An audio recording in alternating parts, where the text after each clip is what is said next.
You're watching Analysts After Dark, an underground hideaway where insatiably curious analysts examine provocative project problems, share salacious secrets, and establish a covert network of co-conspirators.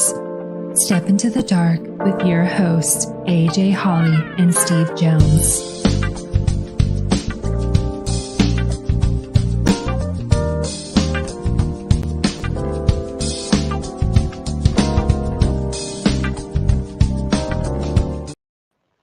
Well, hey, Steve. Hey, AJ. Aloha. I am fantastic. Are you fantastic? I am.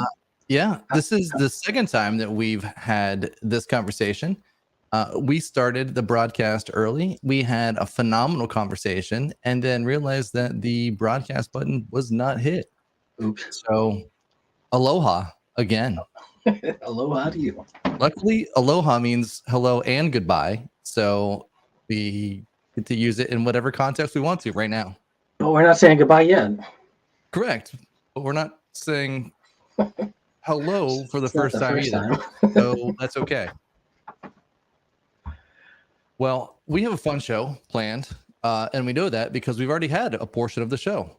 And it was fun. So now we get to do that again.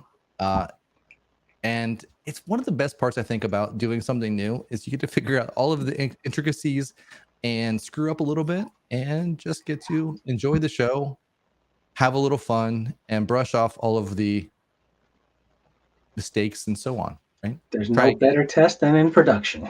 That's correct. We're testing it live. All right, so we have a fun guest with us today.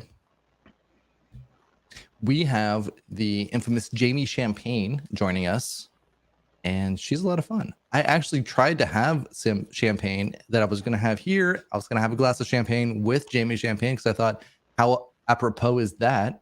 And unfortunately, we only have Prosecco and sparkling wine. That's not the same.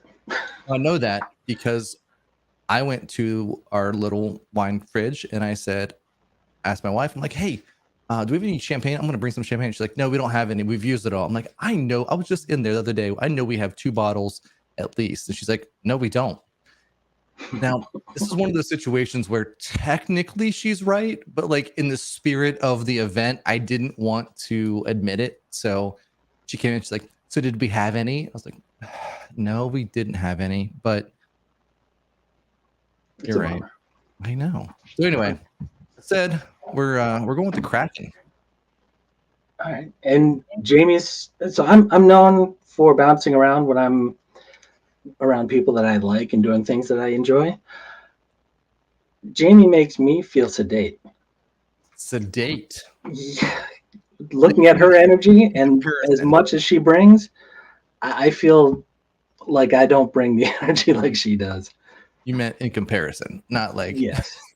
Jamie's talking and you're just kind of falling asleep. No. Okay. Not like that. Good. All right. So Jamie Champagne, let's get to some introductions. She has been having fun as a business analyst since she was 2. Her daughter started at 9 months with her sticky notes. Now, I don't know about you, but I think that'll break some child labor laws, right? Starting at 2, 9 months. Yeah. What if? That's all right. So anyway, she loves working with people to collaborate with technology. She has a technical background, but it's been so much fun to see the different ways in which people are using technology, and she gets to help them have fun with it and get the most value out of their investments.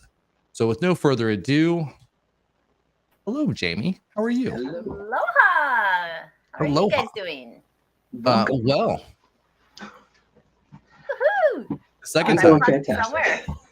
5 o'clock. It's still 5 o'clock somewhere, right? It's always 5 o'clock somewhere. Yes. Correct. And so now officially it's dark. So, you know, when we started this, it wasn't dark. And then when we started the second time, it's definitely dark. Yeah. Now it's not quite dark yet. We were talking about some of first of all, the pronunciation of Hawaii. It's Hawaii. It's not Hawaii. Correct? Technically, so okay, wait, let me be a good BA. Welcome to the show. It depends. Are you talking Excellent. about the state or are you talking about the island? There's a big island, which is Hawaii. And if you notice, there's a little like apostrophe, they call it Okina Yeah. on them. And so I was told, so again, I'm making no claim that I have any true cultural training or knowledge of how to be proper on the pronunciations, and I'll be nice on and being respectful on that piece, but I'll just know there's a difference in how you say it, and there is also a difference to help with the state and the Big Island differentiation. Understood. So you're supposed to kind of like that Okina is supposed to be like a kind of like a pause, so like Hawaii, like it's like a little grabs your throat there. Yeah. So technically you're right, and it depends. So see, what a great BA conversation to start off with. Well, Judy says that you have your own smaller assistant and she has to stand up every day. Yes, you cannot interrupt her. She'll let me know that, and she has to go to work. She has a meeting, often with Miss Judy Alter and Vince Mirabelli, of all people. I can't bug her when she's in her meeting. Okay. And she has to go to the office. She has to work, she tells me. I can't go to school today. I have to work. So, Does she have any fun? Pardon? Sorry. Does she have any fun? Oh yeah, she loves kicking mommy out of the way. Especially like I love it. She's figured out Zoom backgrounds, and you see like the head kind of like, am I in the picture? Am I in the screen? So she's shameless on that piece. She is not here at this time because I wasn't sure the PG rating at this point. We're still in the G level over there. But, she runs some very effective business meetings over there. I've been told, she gets her keyboard out and stands up to, I don't know who she's Bluetoothing with. The neighbor's TV is going nuts, but she's got a Bluetooth keyboard and, the screen over there is having some good time. So. Does she ever list you as one of her impediments? Probably. There's definitely a high backlog back there, that she's got going. It overflows, and I noticed Daddy's desk was starting to take on some of that backlog. She started, outsourcing some of the work. So she's pretty intuitive, and ingenuity over here is a trait, I'd say. So who's prioritizing it? That's the question. Huh. I don't want everything. Yeah, she's very good at being a sponsor. I'm not doing no, mommy. I started it, so you finish it. She's very good. She's going to be one of those entrepreneurs, I think. She's very good at starting things. Great at delegating too. Nice. Oh, very good. Yes. And very good at letting you know, Steve. She'll put it right in front of your face. Literally like, right. This is what you must do now. No, stop, Steve. Stop. No, not that work. You have to do this work. She knows value. Okay. Well, we normally start off the session with asking a little bit about our guests.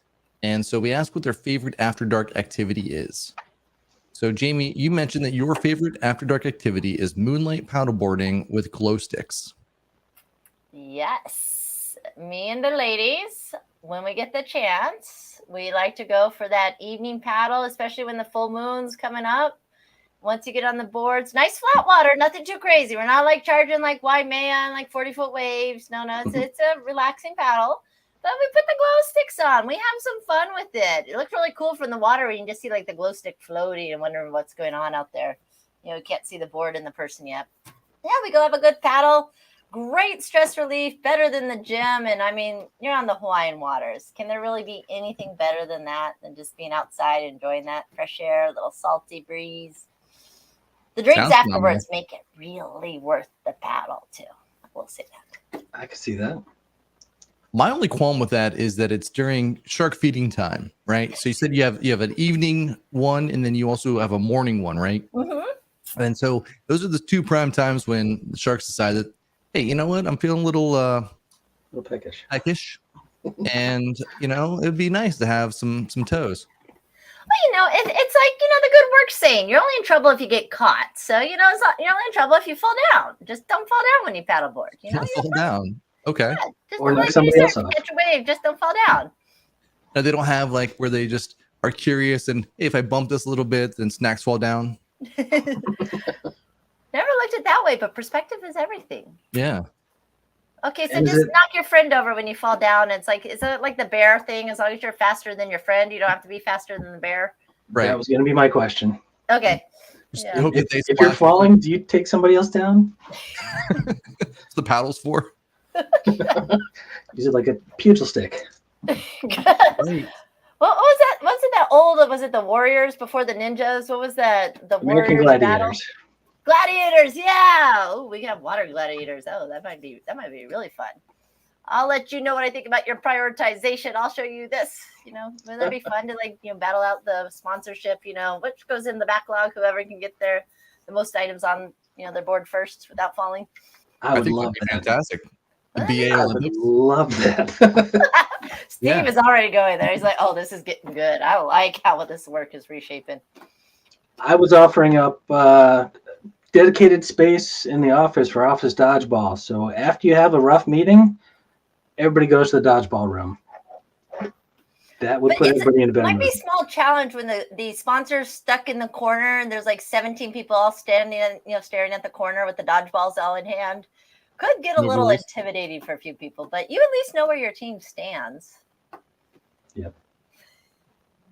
Like the Thunderdome, just one person enter, one person leave. 10 person enter, one person leave, right?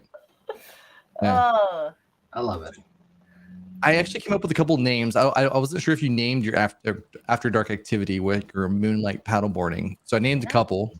Oh, let's see. We have some of the most genius minds here live. Let's see what we got.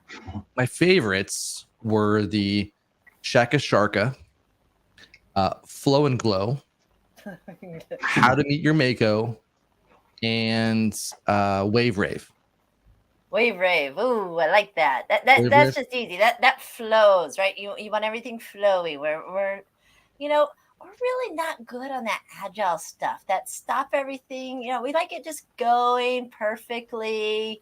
We smile and nod at the end, pretending like we like exactly what we got. We just I like that. Wave rave. Oh, but I like how Stephanie put little champagne though at the end, of course. Little champagne finish. She capitalized it, so that means you. With their lunch. Now I'm really thinking maybe the Mako's lunch. They really like a little champagne with their lunch. That could be a little interesting. So, remember when you write those requirements? Was it Jamie getting eaten with the sharks at lunch, or was it the Pauhana festive drinks afterwards? Right. Correct. So, Jamie, you are an author, a speaker, a trainer, and a business analysis coach consultant. So what don't you do? What did I do? I can't do a handstand. Okay. Maybe one of those days. I'm not sure I want to. If you're coming to Boston, I'll teach you. Really? Oh my goodness. These are those other. Remember the other duties as assigned? I'm gonna put that on Steve's piece. Other duties as assigned, handstand. So as much as I love them to death, how about this? This is one business thing I will. It's in my never column, but never is not now. It doesn't have to be now, but in general, I don't like to be a project manager.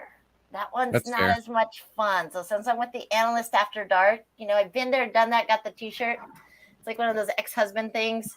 You got one, what the good tastes like. So what, you got to have a bad apple. So you know what a good apple tastes like, those kind of things. I ask why way too much, and to chase people down and say, did you do this or not? Did you do this or not? I'm too busy going, if you're not going to do it, I'm going to hurry up and do it and move on. So let's keep going, and I know what I'm supposed to do. I think that's the worst part. Yeah. How many of us know what we should be doing? And it's like, I don't want to do it that way. I know we said that, but can we be a little more agile and just, can we just get something done? Does it really have to follow plan? Does it really have to stay in scope? We could just ask for more money, after the fact, please. Yeah. After the fact? Does that exist? Day 2? You can always ask, Steve. I didn't say you were going to get it. You can always ask. Yeah. I have a no shame filter, I think, a lot of times, which is my problem. Other parts of the BS. Yeah, I'll just ask them, well, can we have that? They're like, are you serious? Yeah. Oh, should I not have asked? Did I ask you? Yeah. Because if you don't ask, right, then the answer is no. So at least if you ask, then you at least get a truly obvious no, or there's that small chance of could be yes. So you never know. I get that. I don't know that I have the no shame. I've just got the no fear, where someone comes in and they're like, that's the executive. You shouldn't say that. I'm like, why? Is it my job to make their stuff work? Right? Isn't it my job to help them solve problems that no one else is going to solve? Right? That's why you brought me in. Or solve it so they don't have to deal with it. Yeah. Yes, absolutely. Come on, we're with the group. This is the after hours discussion. The truth comes out. If they ask you for an opinion, well, that's why you are so high regarded. They asked for your opinion. If they didn't want to hear it, I loved it. Here, you all need a friend, though. Like, this is like the good friend on here. Well, I need a friend, and we're that to each other. If you need to, those watching, you can always message me and ask me too. I love a friend, and we use this because I'll do stereotypical girls. We go dress shopping, and come out of the room. Like, what do you think about the dress? And I love this response. Do you want an answer or my honest opinion? I turn around and march my butt back in the dressing room, never to be seen again. That thing was gone. But we all need one of those friends that, like, hey, Jay, what do you think about this? And be like, would you like me to give you an answer? Or you really want to know what I would or would not do in this point in time. And that could be about anything. It doesn't have to be just truly work. It could be like, hey, AJ, I'm thinking about skydiving. I'm not needing that parachute. What do you think? We could have that interesting conversation. Well, it depends on Depends. life insurance policy and how close I am to your husband. Because I might just be like, hey, so Jamie's leaving. And no, her scotch, rack was not full when she left. She might want to replace that. I think she was giving it to AJ. Steve gets all the computer equipment, but she said something about AJ getting the scotch stash, and it's not full right now. Yeah. So, well, it's because he drank it. Aloha. Aloha, Jamie. I think the dress analogy might work for you, where it's, ladies and good friends. The dress analogy, in my experience, was always, I liked the first one better, or the third one better, or because I've answered the question without answering the question. Yep. I'm sorry, what did you say? You provide value. Correct. You got to moving forward you've got to moving forward in direction. I loved it. They talked about the elections. I'm not going to get political, please. I do not talk any of that stuff, etc. But I love that they said it's kind of, or think about like the pendulum. When you vote in the elections, there's never like the good choice. You're just like trying to go like, a little bit like back and forth. Like eventually you're just getting less bad than the last one, like maybe a little bit better over here. Like one of these days, if you ping pong enough, you like somehow get, when that pendulum stops swinging without any more momentum. So we just go from bad to worse to maybe not so bad to maybe not so worse. So sometimes they just, our stakeholders need a little prodding, and at least not as bad of a place as they were, but, it's not great. Maybe, give it 3 years, leadership will change again, and they can try again. Sometimes the prodding gives them more energy, though. I found that out, too. Steve was the kid at tetherball in the playground when you thought like you were just smacking back. He'd hit it down, so like just popped up and over you 15 times, so you never could touch it again. And it was like game over. He was that guy, wasn't he? He was like, "Nah, I'm not gonna play." I tried, but I was also short, so I had to jump to do that. I was totally that kid, and I was tall, so it was fine. And watching me try to jump to get it, yeah. Oh. Bastard. So we set out today to talk about fun at work. Amy, you have a lot of fun pretty much everywhere you go. I've never hung out with you and not had, a bad time. I think you bring, like Steve said, energy into everywhere. So you just kind of exude personality and fun and excitement. And I do have to say this. A lot of times I don't like you, and it's for this reason. You suck up any free time that I have because you're like, hey, AJ, have you thought about this? Hey, AJ, have you done this? AJ, I'm doing this other thing. Do you want to do it too? And I'm like, damn it, Jamie. And yes, I do. I had one day off, and then now I'm doing this whole new thing that I wasn't even going to do before. So you suck up all my free time. but you do it with positivity and energy, so I can't be too mad at you. The amount of value return, I mean, that's kind of cool on there. Yeah.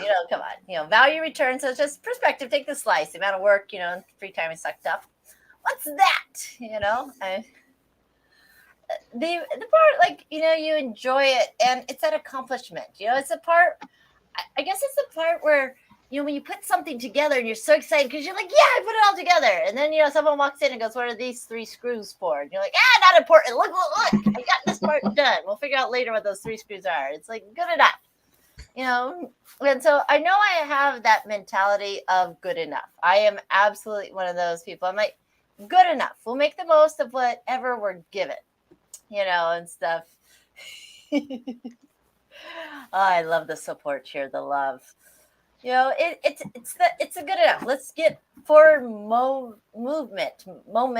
Let's get something going. And I think that's the part. Maybe it's a fear. It's one of those subtle fears I'm sure some analyst in the room can highlight. But it's like, I don't want to stop. There's stuff and there's so much you can do, that I get overwhelmed, AJ. I watch all these things people are doing and pause and say, okay, just because I can doesn't mean I should. Try to remember that. I love it. Good enough to move on. Gitmo. Ooh, I like that. Gitmo. Wow. On that piece there. Oh, I like that. I'm writing that one down. Nice. Remember, there's no stealing ideas. We leverage. It's always leveraging. So collaboration. And stuff that. Thank you, the lovely Miss Leslie chiming in here. I love the thought. Actually, here's one thing. Hanging out with a bunch of the National Speakers Association, I'll chime in for them. I just love this saying they said, and I didn't get it at first, was stop worrying about your piece of the pie. And they said, why don't you build a bigger pie? And I'm like, well, if we're talking about chocolate, I'm like, that sounds really good. Let's put dark chocolate, the better. We can always add chocolate chips or chocolate cookies, that ice cream sundae that gets out of control. Now you eat 2 bites and you're full of it and you're don't know what the rest, but you're it starts. And you're we can do that. Let's just go for it. That why not share the ideas abundantly. Could you imagine this, AJ, if it was at work and we're sitting around a room of people that just we're talking about Steve, you could do this, and we should do this for process improvement, and we should add this to the product, and we should talk to our customers, and we could, and even if we don't get to do all of that because that wonderful budget, but everyone did a little piece of it. That's the exciting parts, and that little bit, it's cool. And you don't realize it till afterwards. It's, ask, better beg forgiveness and ask permission. I definitely, I'll ask, hey, Steve, can you do this? He'll tell me no. And, AJ will yell at me later and go, you asked Steve to do that? I go, well, I thought it was a good idea at the time. Obviously not now, but, Wait, you work with IT, don't you? Maybe. Let's see what happens here. So, a couple of things that I found just doing a little bit of research about fun on work. So I've worked for several companies or several clients that they would have ping pong tables in the break room, or they'd have foosball tables or whatever. And there was a lot of fun that was had around those. But then once the perception got out there that people were having fun, or it was too exciting, they weren't working, then they kind of said, well, you can only use it during off hours. So before 8 and after 5. Well, what's the point of having it in here if it's only there for after hours use? Okay, fine. You can use it during your lunch break. Well, again, the whole point is to be able to blow off steam, or to come out here and be engaged. Or if you are finding yourself, tired at your desk or whatever, come out there and just play a game of ping pong, right? But I found that just being able to have a little bit of fun increases so many different areas of our brain. It actually makes us more creative, right? So we can have a little bit of fun. We can draw something. We can engage in all these different activities. But when we do that, it allows our creative centers to expand, and we get more activity there. And we don't necessarily have the fear and the stress and all of the other items that come into our lizard brain, if you will.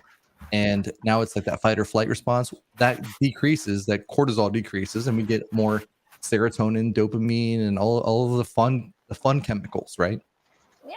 Well, think of you guys. how many times you can remember having a fun time and more just was like after the fact? Yeah. That like we just had a conversation that became so much fun. Like at the Project Management and Business Analysis Conference. Well, we do not set a time from 4:10 to 4:15. We're going to have some fun with AJ and Steve. And the next morning from 9:35 to 9:40 of the morning break, I'm going to have some fun with Leslie. Like trying to schedule it in, it's hard. So like those pinball or foosball tables and the pool tables, that it's not those scheduled times, like that almost feels hard because now there's pressure. Oh, we got to have fun, guys. We're not having fun. Like, okay, what do we do? They're watching us. We're not having fun. Somebody do something funny. We Right. need a Judy, like she says, to just make a joke, make everyone laugh. Right. It's doesn't even matter if it was work related, but like you said, you let off that little steam. I think the trick is, and here I'll put this out to people because I'm really big on brainstorming, on elicitation, and what I love to do is that engagement, especially like virtual here. How are we engaging on what's going on?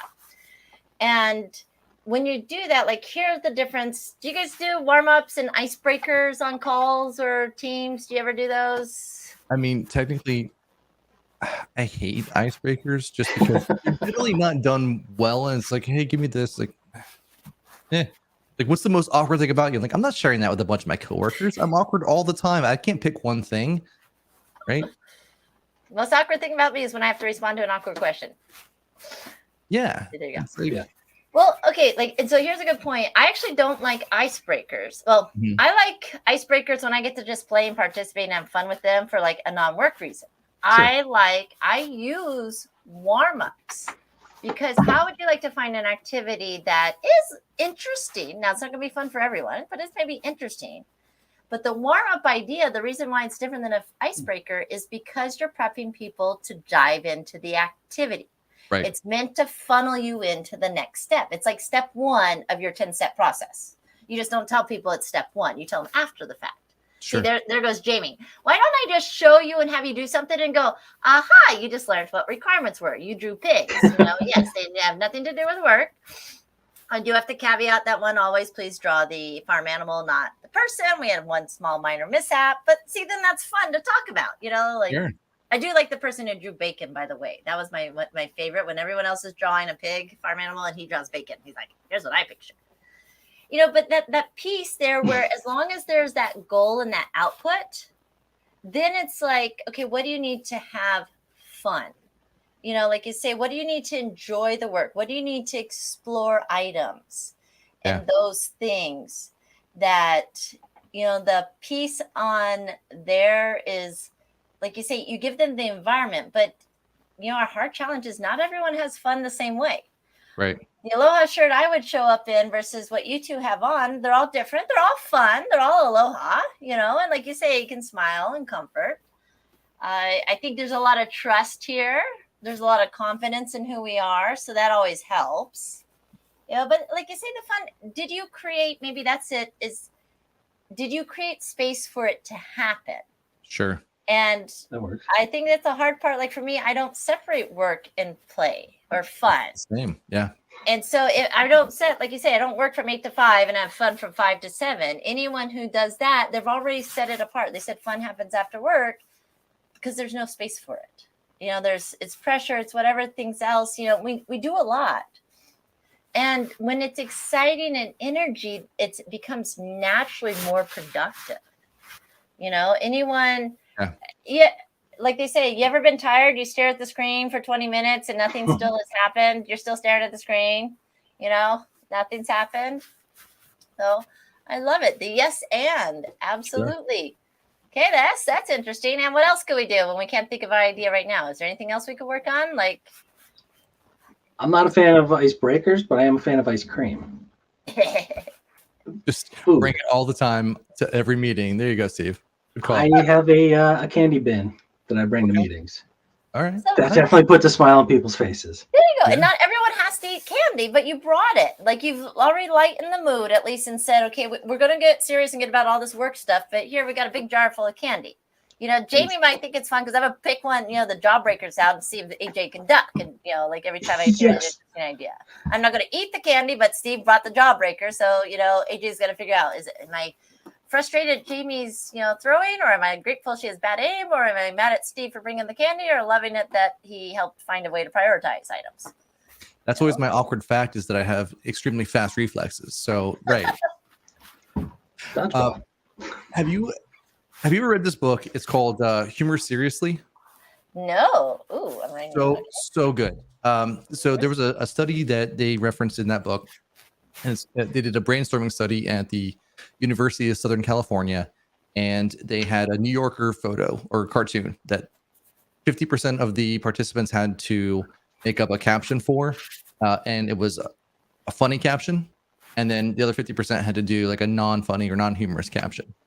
Now, in the room were participants that were split up between, we'll call them normies and comedians.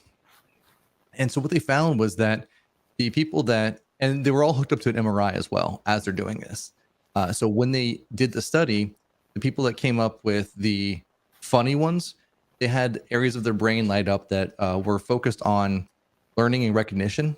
And so then now they remembered, and they came up with better, more clever ideas than they would have had they not. So it's that kind of stuff that I think we can apply, especially, with brainstorming. If we started out with things like, we're going to start a brainstorming session and give me your dumbest ideas. Let's do that first. And then now people come in, they write the dumbest ideas possible. Well, there may actually be a gem in that, or it's just the fact that people got to read it, laugh a little bit. The second that they laughed, it brought down we'll say, the seriousness of that meeting. And then now we can enjoy and have fun, and it builds trust. Yeah, you're creating that space. I say, when I've talked about fun in the keynotes, it's trust, that piece, and it's confidence. Yeah. People, when they're not sure, it's like, I don't know, like whether it's perceived, whether it's a good idea, whether it'll actually work, then it's not fun. There's space for fear. I had a conversation a long time with someone.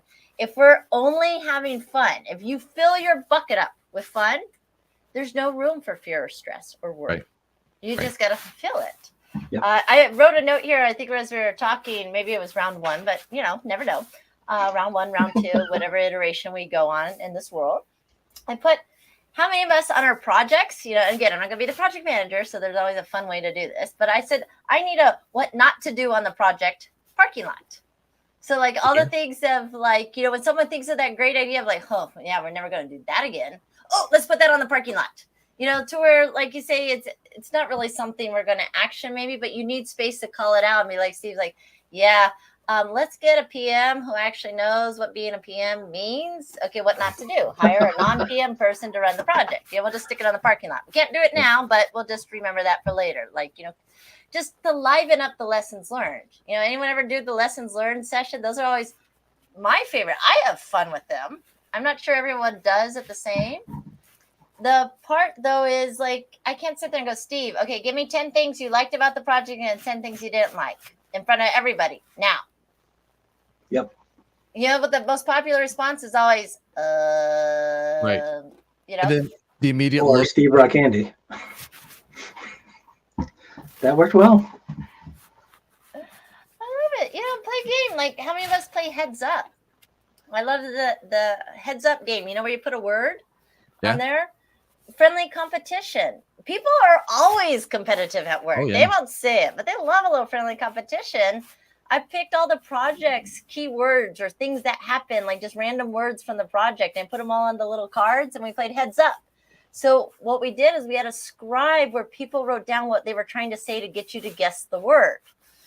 So it was kind of funny to see what resonated with. So it wasn't quite the lessons learned of Jamie shouldn't do this again. AJ should always do this. Steve might want to add this to his toolbox and, cut Jamie out again. Type pieces. They weren't those responses, yet it gave us insight into it. Right. And people were so focused on, gotta get to the next card. They stopped that piece. I love, to your point, I know we mentioned before about, just getting stuff done and filling the time. Put time boxes on it. Push yourself. You get 20 minutes. How much are you going to get done? And it becomes like, for me, that's a personal race. my productivity is not a straight line all day long. Trust me, I have the crash and burn moments. It's out the window. But that's not unusual to you. That's everybody, right? We all have our peak times when we are productive and when we're not, or when like right after lunch our brain's just gonna go, I'm not doing anything, you know. And then now have a little bit of fun in that, where it's like, all right, what can I do that would be energizing directly after lunch that, you know, the team's going to be responsive to, etc. You know, it's like the piece where, today actually my energy was crashing. I stopped being productive at work stuff. I'm like, you know what, that laundry's been sitting in the dryer. You probably should pull that out. Like, I got up and did the laundry, so I was still productive. Was it as fun? No, but I put on one of the Spotify things. I was binge watching something on Amazon Prime, you know, so I put that on while I was doing the laundry. Give me the energy pep talk, you know, and a cold beverage that I managed to top off in our 35 minutes of live, 15 minutes of practice. It was 15, thank you, of free live. Free live. You know, but like now I'm back. Now I'm energized. I'm like, I've got like a list of like 15 things I want to do because this is fun.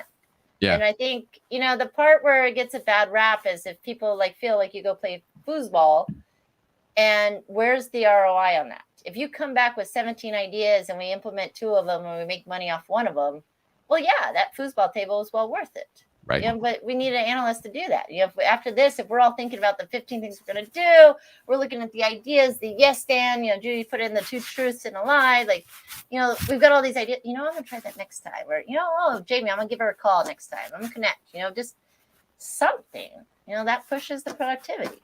Sure.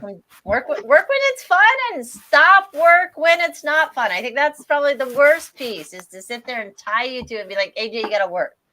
And for me, that feeling of you have to, it's like, you know, the kid in you that goes, okay, I'm going to do exactly opposite of whatever you tell me to do. Right. Yeah. It's that that old adage, you know, the beatings will stop when the morale increases. Right. Like, yeah, it's how you feel, you know, like you need to work down. This is fun. We're having fun. Everyone's having fun. No. Do you see me smiling? Not so much. Now, I think it is time for us to have a little bit of confessions, right? Ooh. Let's see what's in the queue. And now it's time for BA Confessions.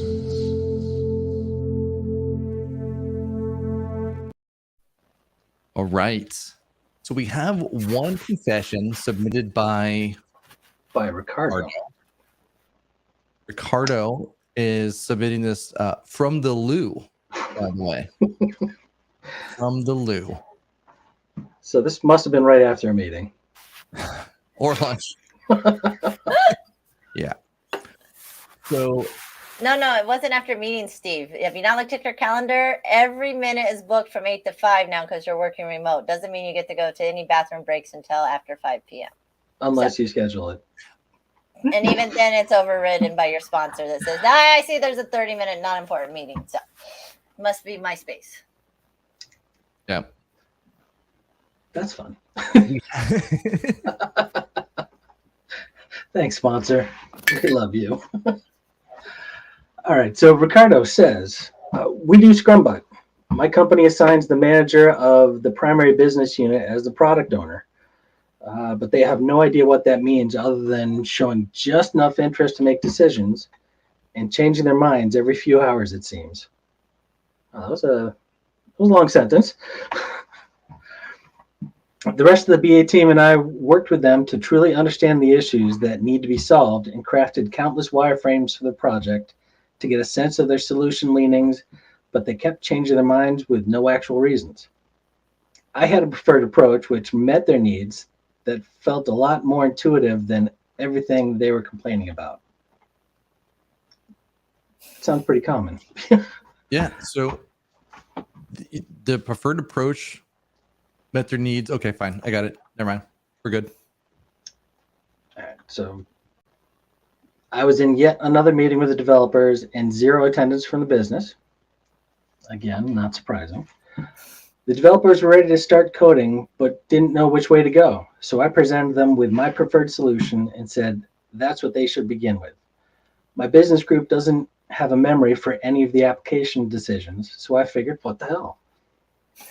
So in this case, the business team wasn't there, and then just kind of deferred to the BA to say, hey, well, and I know that there's kind of our role as the business analysts to come in and they're often pseudo product owners. Yeah. Yep. That's very common to be a pseudo product owner. All the depending on, responsibility, no accountability. right. Yep. Yeah, depending on it could be the other way around too. So if you're in front of the business team, you're a pseudo developer, right? So it's part of our roles to kind of do some of those translations, but you shouldn't own that responsibility, right? You should just be helping out. And sometimes they have the accountability with no responsibility. Right. They have the opposite. There's an expectation from the business, but they still get all the pain and headache if it doesn't meet what they want. Of course, it's all the team's great job when it goes right, and it's all your fault when it goes wrong. You never get the success, and no one's read that in our BA PM job descriptions. Product, like that just went out the window to be a change agent. Yeah, mine are like 8-point font at the bottom of your contract. Yeah, it's a disclaimer.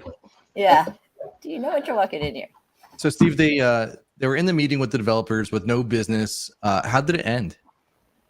So the result, demo day was upon us, and the developers working on my solution.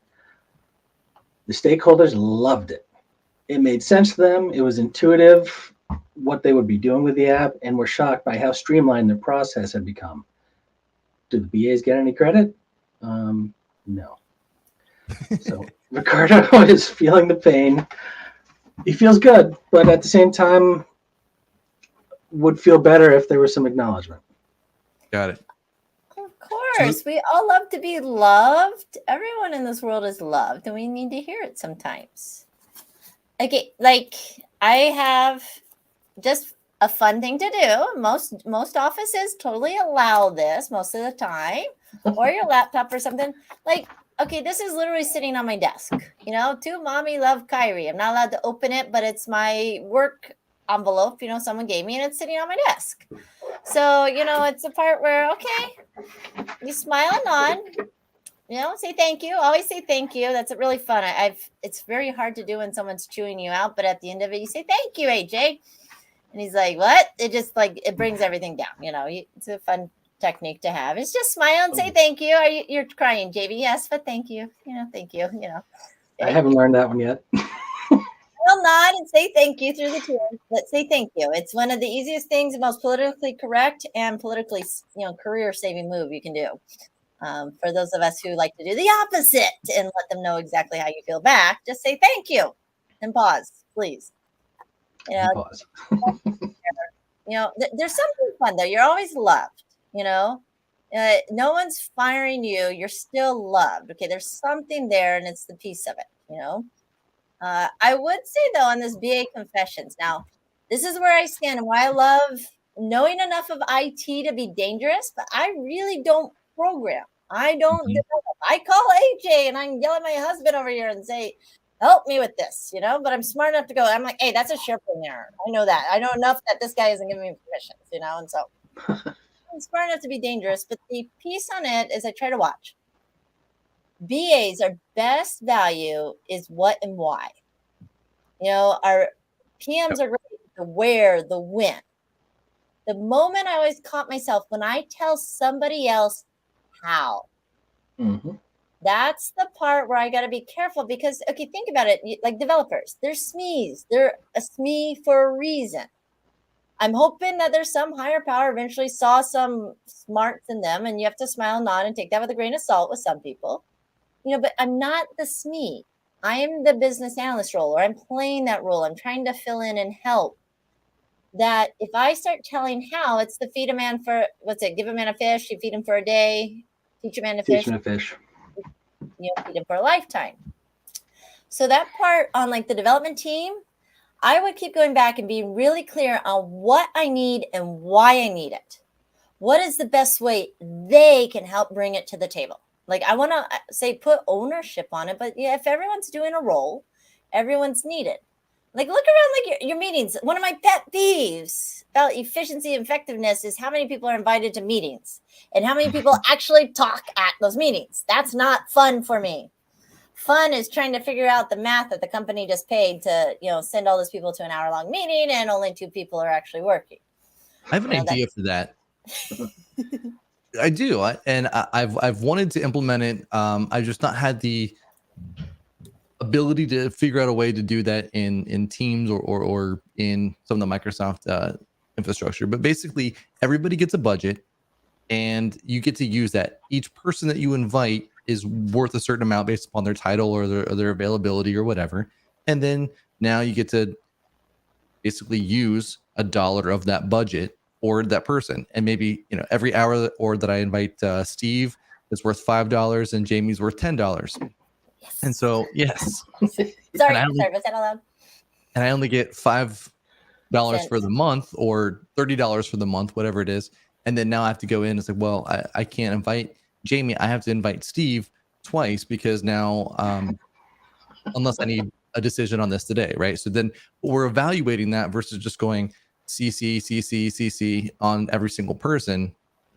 And I would argue that if you are optional on a meeting, the first thing you should do is go, I'm out, because you're optional. It's like, well, I don't need to be there. If I'm required, okay. Now it's their job to tell me why I'm required to be there in the agenda, but There's a decline button on there. By the way, you want to have some fun at work? Start declining meetings. It's a great way to get good conversation going. Just start declining stuff. They wonder, why do you decline? No one declines. And I encourage my team to do the same thing. Yes. If you don't know why you're going to be there, and I get it sometimes because maybe AJ isn't so much and he's going to get stuff out of the meeting. But me and Steve needs to hear AJ's approach and he needs to explain it. So we're good to go. AJ knows what he's doing, but the team needs to, like there might be higher level. And then it's on meeting organizers to put that out there. Let us know why on it, the piece. But it's such a time suck. It's not fun for me. The piece on there. Again, it's going back to getting stuff done. Yep. And, like I say, Steve, that development team, they're still around. They're still hired. They're doing something good, that there's a part, same thing back to fun. You're going to have to trust them at some point and say, your job was hired to be a developer. My job was not to be a developer. I'm not going to tell you how. I'm going to tell you what I need. We're going to have a PM who's going to yell out when we need it and where we got to put it, But the moment we start crossing that line to how, I've changed roles. And I would argue that it's not the PM telling you when, it's the product owner telling you when. The PM is communicating the when to everybody else above, but it's the product owner that's saying, here, this is when we need to have it. And I know that because I've done the research, I've done the customer journeys, I've done all the other things that go along with that. And that varies too, though. Yeah. Well, like you said, give you the guardrails, or the guide rails, whichever you want to call them. The bumpers for the bowling lane, so you don't go out of your lane. You can actually hit one of the pins. It's just, our timeline got moved up. So we're aiming for one pin is better than nothing, people. Let's go for that. Don't go for the strike right out the door. You may not get it. So that piece there, and it's that part on, again, creating space. I think it's, having fun. If you're going to have a meeting, did they ask the developers to show them something? I love, can you show me how to do this? Am I ever going to do it? No, I'm still going to keep calling AJ for that Teams hack with the scheduling thing. And, I'm keep Googling it, but I'm not the how to do that. I go to him and show me. Okay. Can you walk me through? Can I try it? Can I understand? And I think that's the piece as BAs, seek to understand. I'm going to understand Steve's environment because have we all noticed Steve's shirt has slowly come down a little unbuttoned as we've talked, here after dark, that I must highlight, so I'm seeking to understand his environment because he's hiding the rest and I don't know what's going on there. Is it me? Is it AJ? Is I don't it know. The comments coming offline? I took my pants off and no one even noticed. I just don't stand up. Yeah. Actually, we didn't even plan this, by the way. We didn't plan the Hawaiian shirt thing. That was a complete, I planned on wearing it. I'm like, oh, it's gonna be hilarious if I show up to Jamie Champagne's session in a Hawaiian shirt. It's gonna be hilarious. And then Steve jumped in. He was wearing his, and I was like, well, that's just geniuses thinking alike. And Jamie, of course, what she do? She takes off the jacket because it's hot here in Hawaii now. And like, if I put the fan on, hiding the daughter's office space because I'm in 20% of the room, dad has 10%, and Kyrie gets the other 70% of the office, for her work. That I was laughing. Yeah, if I put the fan on, there goes the backdrop, and you get to see the disaster she calls an organized space mom. I'm using everything. That's one of my favorites. I gotta definitely translate over to the real world and find the analogy. When she's using absolutely everything, everything is needed, everything is completely in use, and I'm using it. You can't put any of it away or get rid of it. And I'm like, and the person's not here right now. My assistant is obviously not here right now.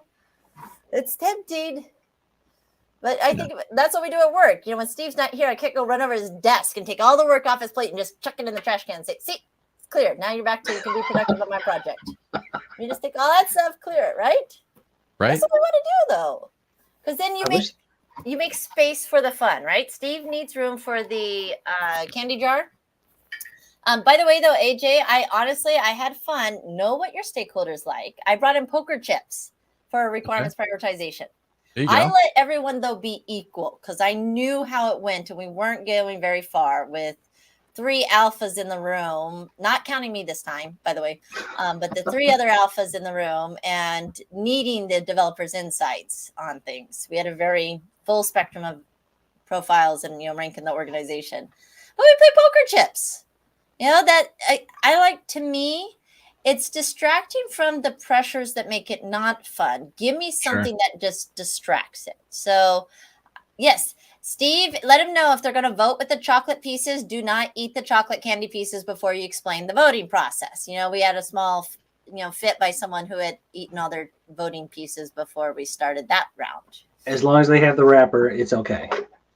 They wanted to buy more, and I explained to them, nope, you didn't extend the budget. We can't have any more increase in scope. You ate the budget over there. So, but like you say, you distract them. You have fun.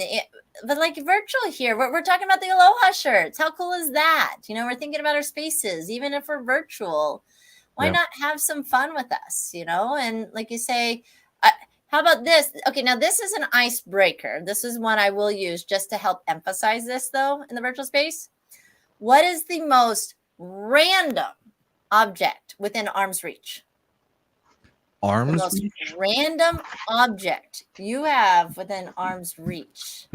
And so she has flowers. I'm trying to think. Oh, there we go. My real live emoticons ready to go. See? Well, I've got my original Slinky. See, you're mute. And my favorite, though, this is my favorite. When you just start going, thanks, Steve. I did that at one meeting. Again, not with executives in the room, but I loved it. And someone's going, Jamie, who's Elmo? I don't get Elmo. And I love it because I let someone else explain. Never explain the joke if it's in front of someone. Always give the space, to let someone else explain that. Enough. Let's move on. Is good enough. Though I like the Gitmo. Gitmo's good. I like Gitmo. I did not know Gitmo. Gitmo gets a gold star for that. So. And I have brought some of those to a meeting too, in person, and just started waving in front of me. Well, that was a good. You need in the meeting. You need. Where's the mute button stick? Where's the mute button? I can't find the mute button. Where's the mute all button? Right. That is okay. Freudian slip there. When you accidentally mute the entire online meeting in the middle of someone's soliloquy. Sorry, Steve. I didn't know what you were saying. I hit the mute. What, you were saying something? I didn't catch the rest of it. Wrong button. So I love that Freudian slip there. I was trying to increase the volume and I hit mute instead. I'm sorry. That was a great confession. If you have a confession of your own, reach out to analystsafterdark.com. Check out the illicit requirements, and you can take a stab at that yourself. We want to hear from you. We want to hear your feedback, and let us know what kind of salacious items that you've seen in your own organization. Remember, it's never stealing ideas. We leverage, we grow them, we plant seeds. Yeah. Just the starting point. So with this, you can share your own secrets and your own opportunities where you've either done something silly in your environment and it's like, well, no one noticed, so you got away with it, or somebody else did something bad and then you caught them out. So confessions. We want to hear from you.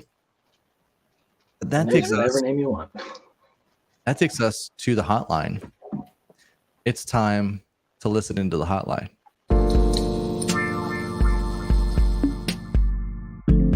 Let's eavesdrop on the BA hotline and see what provocative project problems are awaiting us.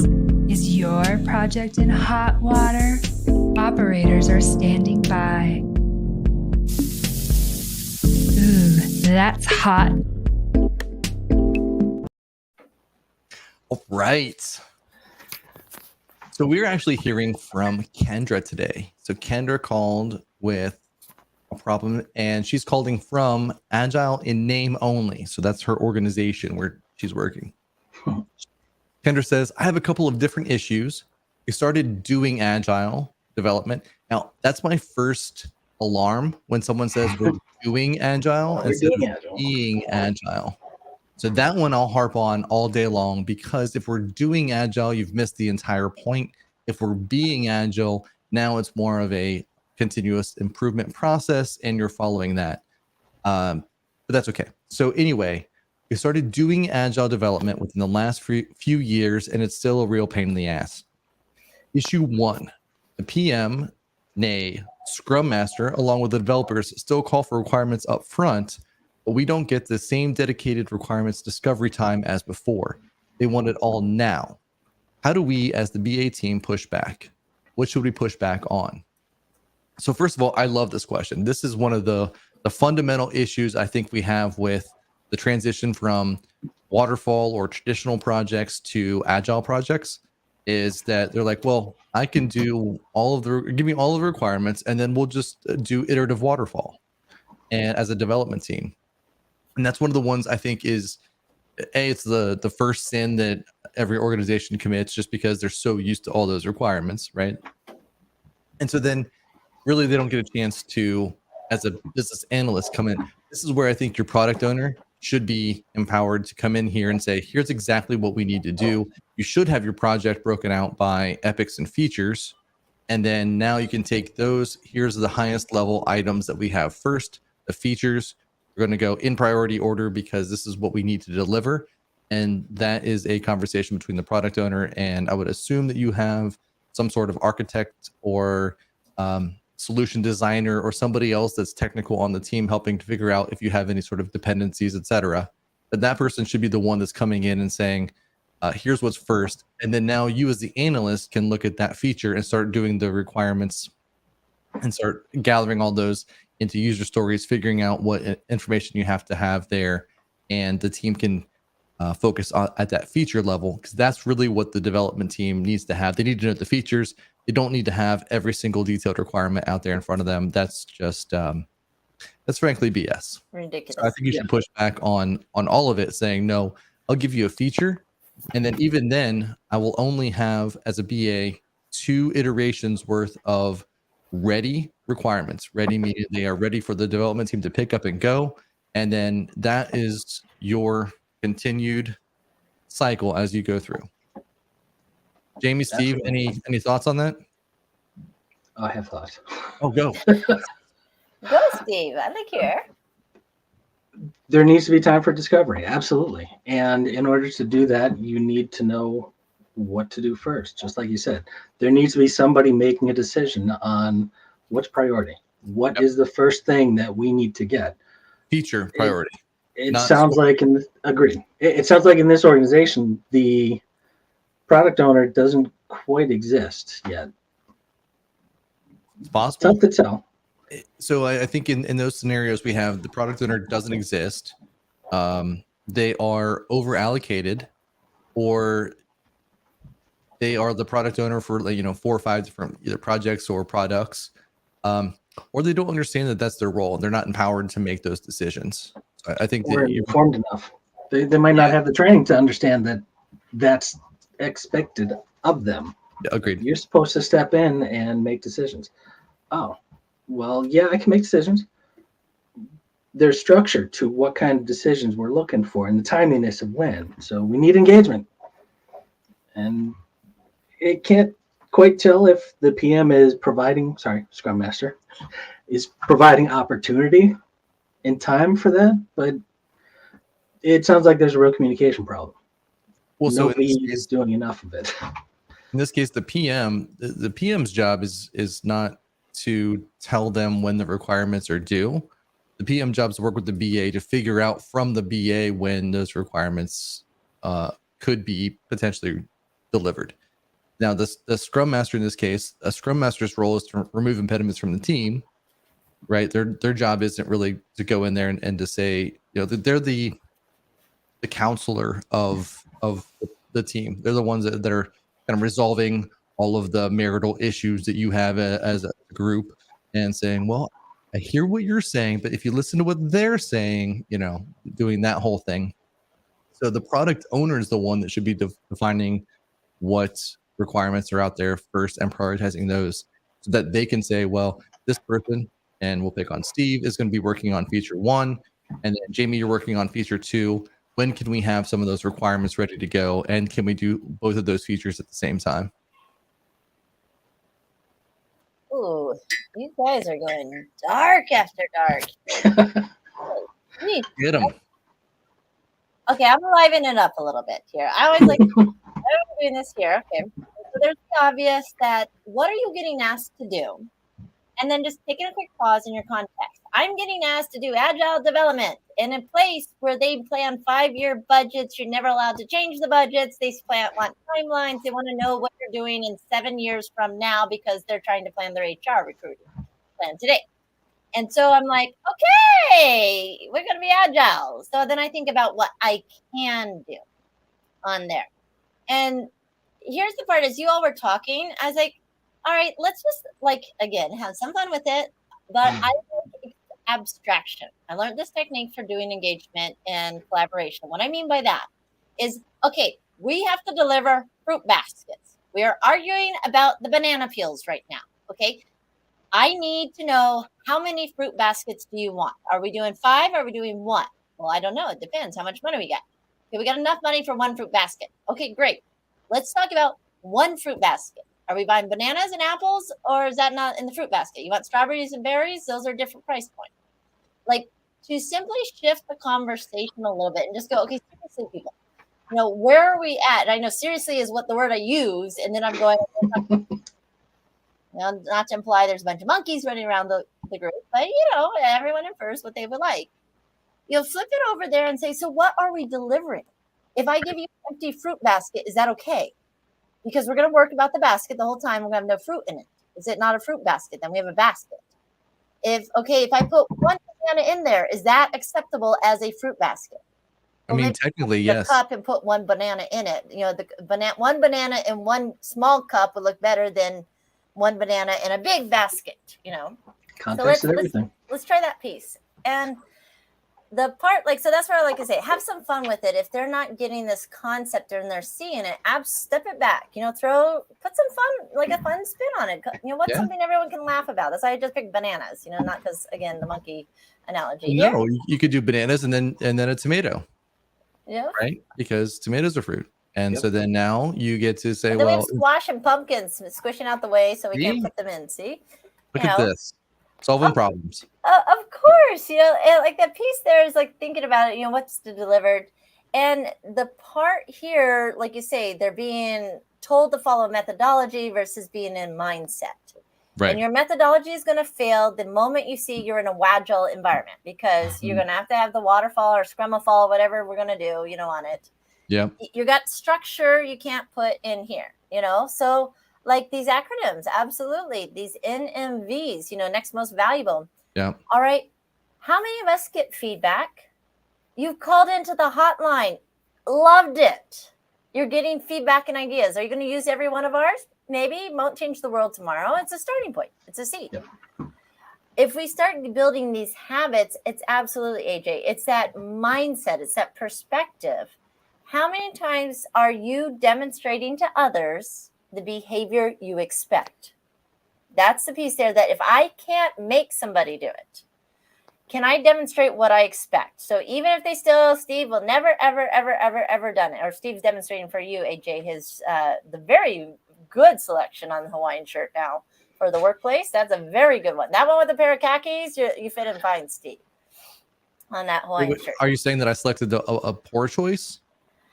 It's fun choice. I think mine choice. was very Magnum PI. I can't do From the full Tom 1950? Selleck mustache, but you know That what the he beard was? kind of helps. And then You should- I just need an LA Dodgers hat somewhere.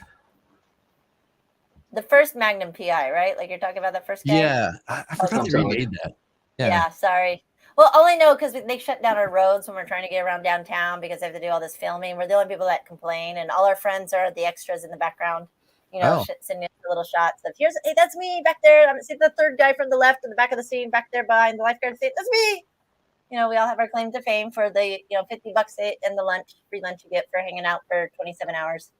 Ooh. Oof. You know, for the Free lunch for 27 hours.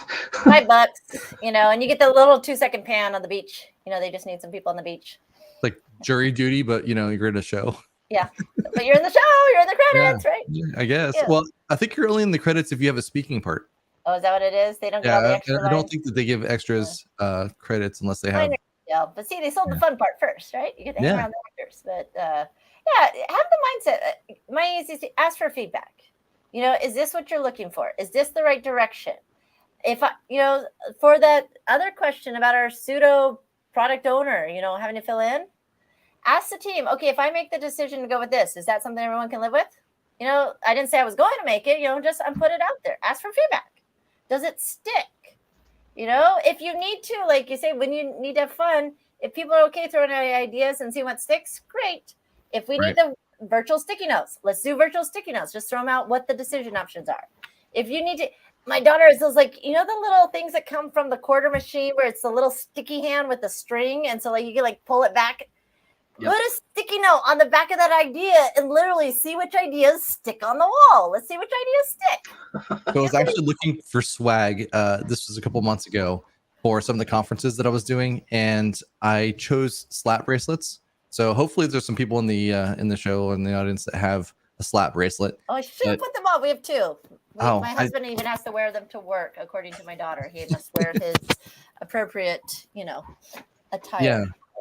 But I looked at those little sling hands, and those are back, and you can get your own version of that and slap people. I just remember just sitting in a classroom, and all of a sudden from the back you'd get one of those hands and smack you in the face, and then someone else would get you from the other side. Then it was vicious growing up, I think. Me and Steve were probably the ones in the back. We're the ones figuring out how to slap you and pull it back fast enough so you couldn't know who it was. You didn't know? We didn't let it go. And there's 6 of you trying to do it at the same time, right? Yeah. Yeah. Oh man, it's the part, like you say. This is why I think it's fun. Hang around other people that you make fun of it. What not to do on a project, the asinine project. Here's what's it? The book title, I'll put it out there. Working as designed.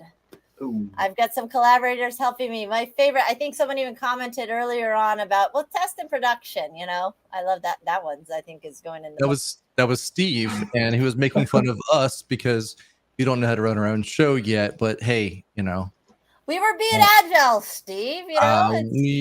We tested in production and I wholeheartedly embrace being able to laugh at yourself.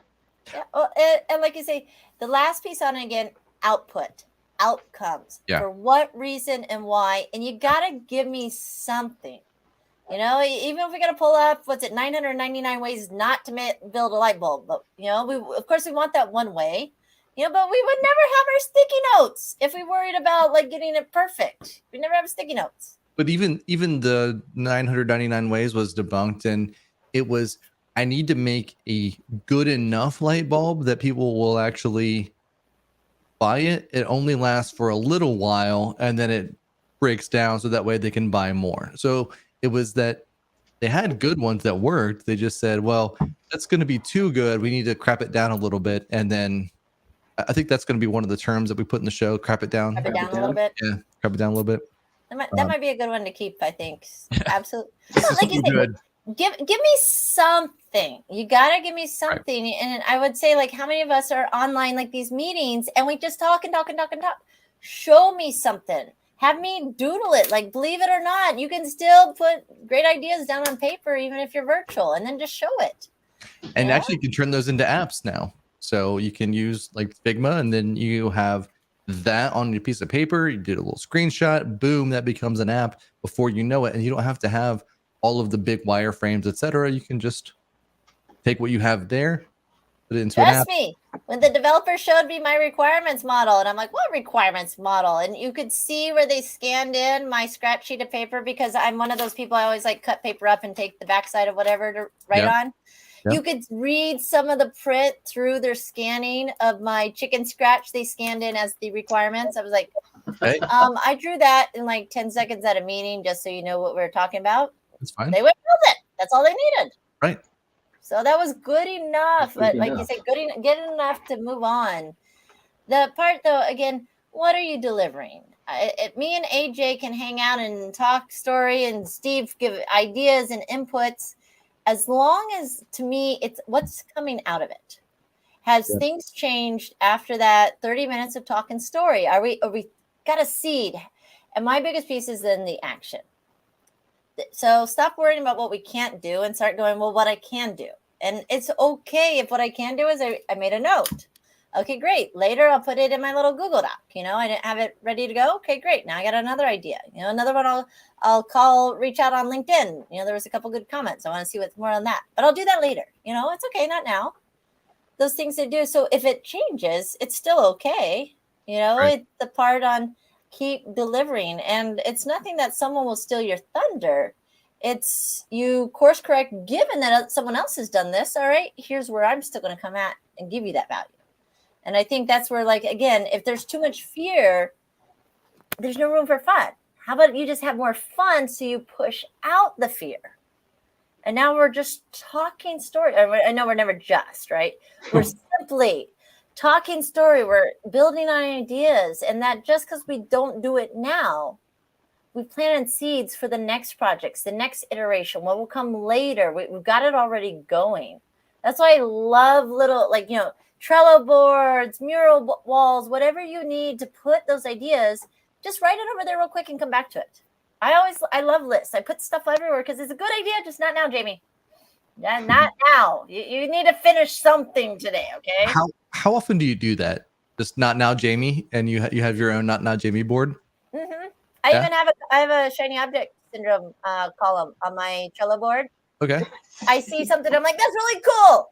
Put it on the Trello board and stop Googling it and looking in and seeing how it works and installing the app, because I found a new app. So I literally put it on my list. And emails. I'm an inbox zero person. Oh, I don't like emails in my inbox. They bug me. They drive me nuts. I don't even want to know, actually.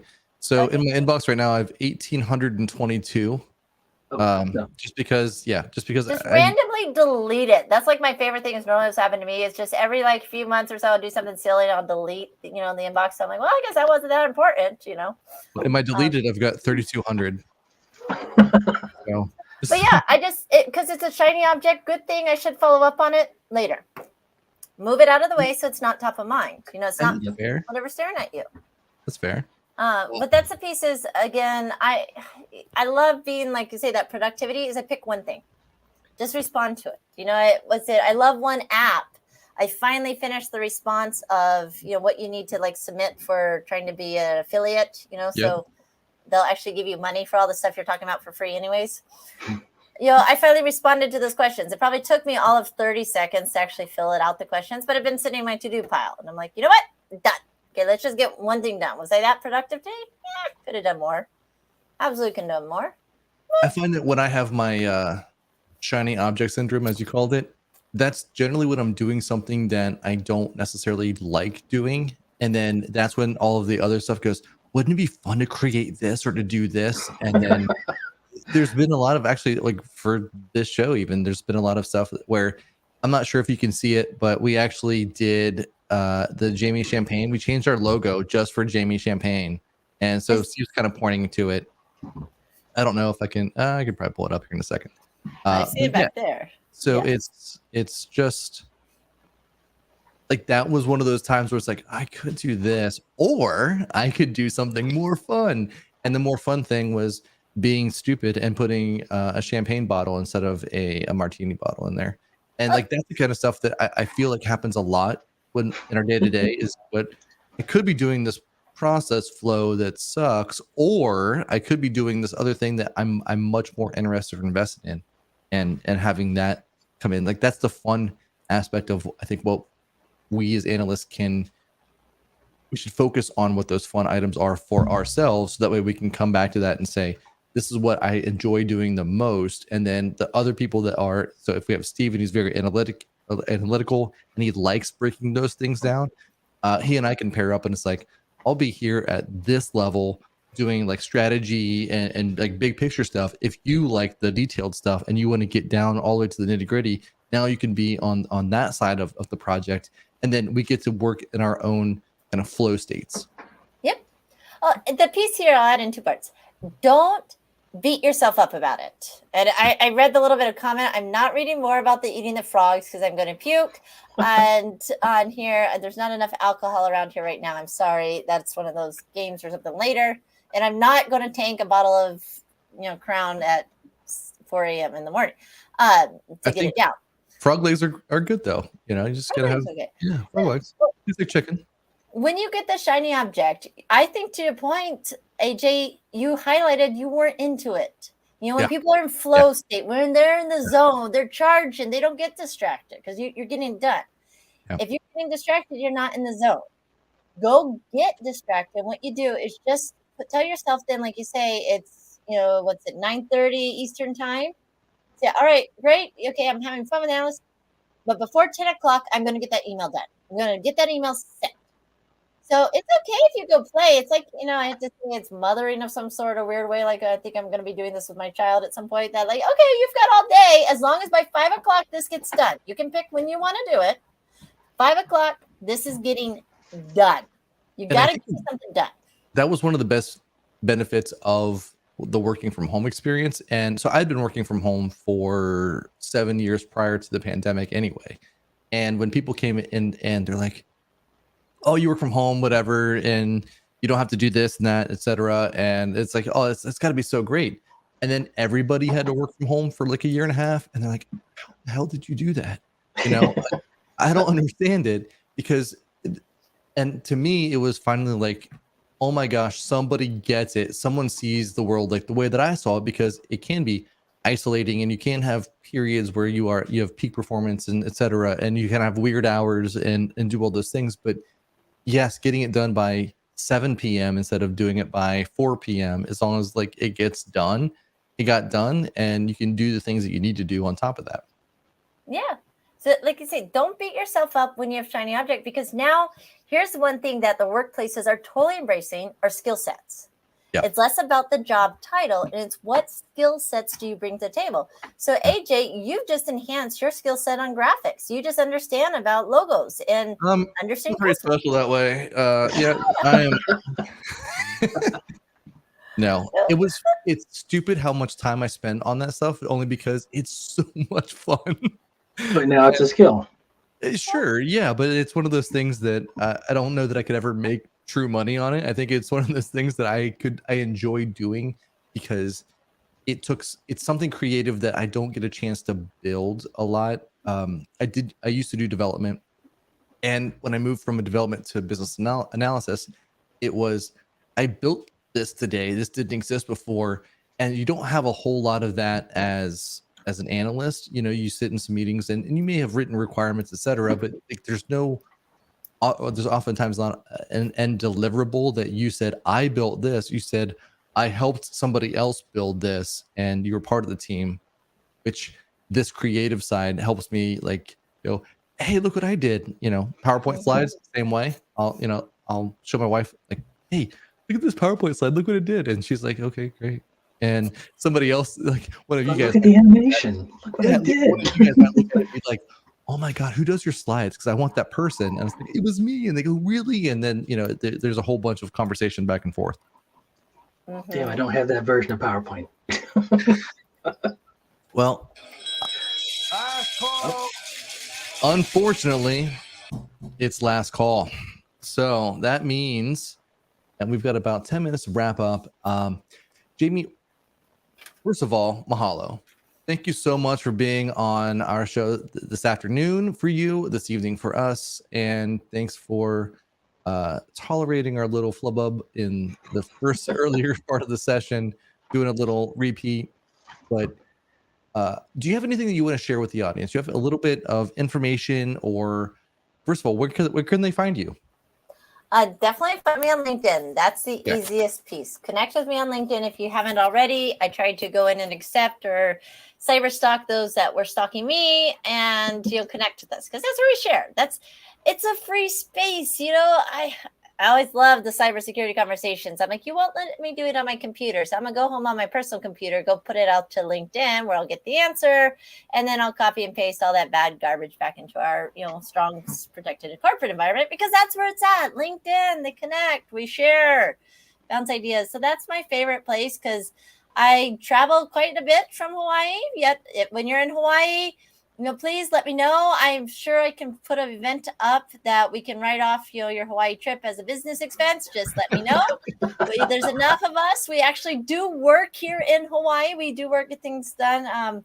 The sand really gets in the keyboards. It doesn't work very well. I haven't found a really good case for it. Touchpad. I know. And the salt water kind of dries a little bad. Those kind of things. Minor detail. But yes, online, reach me out. My website is champagnecollaborations.com. Find me there if you need more stuff. Simply, keep the conversations going. Don't be afraid to ask questions and reach out. And, the part there is just ask good questions. Never worry about a good answer. I'm big on asking good questions. It's the part where like, hi, will you help me make $1 million? Now, I can think of a few ways. I'm not sure they're going to be all legal. Give me some context. Give me something. Please share with me. And so I'm Jennifer. Yeah, thank you so much for listening in.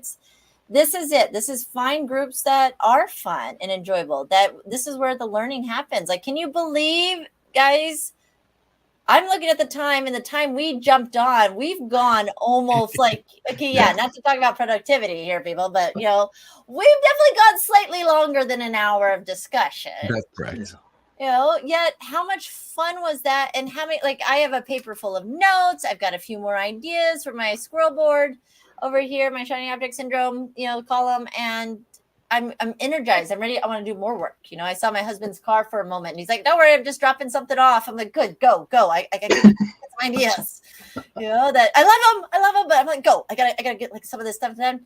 But see how excited I'm animated. Trust me, people. It's not 5:00 yet in Hawaii. I got a lot of time to get some more things done. I'm super excited. Everyone else is going to bed, passing out. But it's fun. Please reach out, continue the conversation, submit more ideas to places like this, the Analysts After Dark or Analysts After Work, all the conferences we're at, Cyberstock, AJ and Steve, please, with BA questions, of course, right. Analysis questions. Yeah, we don't need to have true cyber stalking where, you found out that why Steve can do a handstand, right? So we don't need to know that. Bouncing on a keg is a lot easier that way. Really? Oh, wow. I'm learning all kinds of things. All right, gentlemen. Thank you so much for the time. Mahalo to you. Absolutely. I love it. And it's so much fun when you talk about the fun work. How about that? Let's find more spaces to talk about the fun work, because you know what? It really is fun. And if not, there's a lot of things we can make fun of. I agree. Absolutely.